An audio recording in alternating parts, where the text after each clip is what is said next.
What's up everyone? Welcome to this video guide. I will share with you how to sell your domain in Dynadot.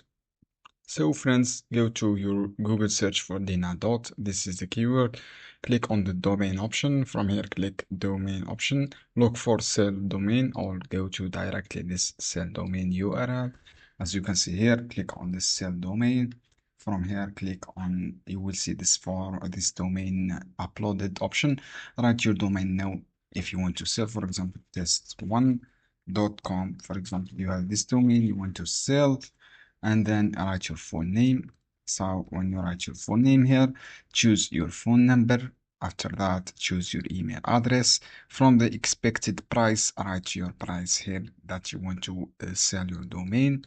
Write, for example, $100, and then choose a reserve price.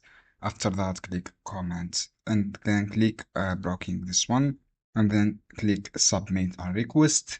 This is how you can do to list your premium domain. It is easy steps.